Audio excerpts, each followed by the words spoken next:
Hi there, Bridget Mackay here with the law offices of Bridget Mackay in Petaluma. We do estate planning and elder law. And today I want to talk about sort of a sad subject, and that is who has the right to make funeral decisions for you. If you're smart and you've planned, oftentimes you've made those choices in either a last will and testament or a healthcare directive here in California. And you've designated a person who could make choices about where you're buried, whether you're cremated, where your funeral's going to be, how it's going to go down. Maybe you've made extra notes with that person. So hopefully you've done that. If you haven't, that could be a real problem because those issues come up when someone dies. Things like, did this person want to be buried or did they want to be cremated? What kind of ceremony did they want to have? Was it religious, a full religious funeral in whatever denomination they belong to? Or was it just a memorial that they were after, or a spreading of ashes? So when those decisions come up around a very traumatic time frame, it can be a real mess, particularly if families aren't getting along.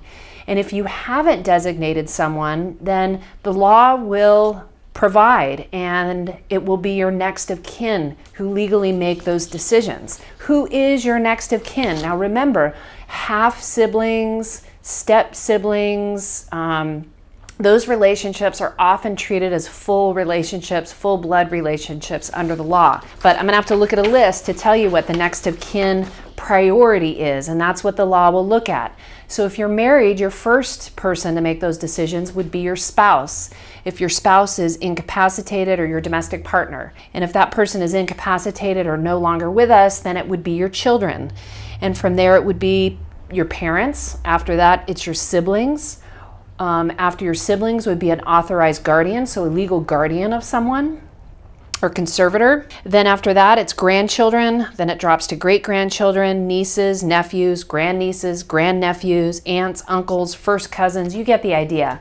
So there's a whole hierarchy of priority of who can make these decisions on your behalf.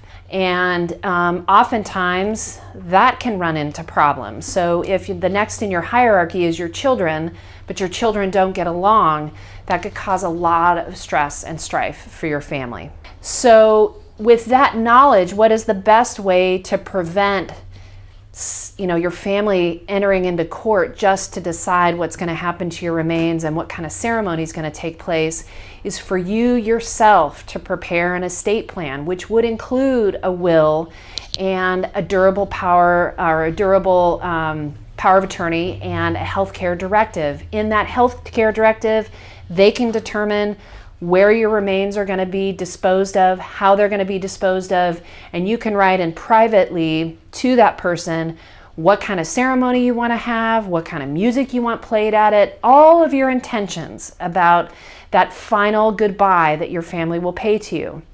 So if you have not prepared that for yourself, please contact an experienced estate planning attorney and get that stuff written down.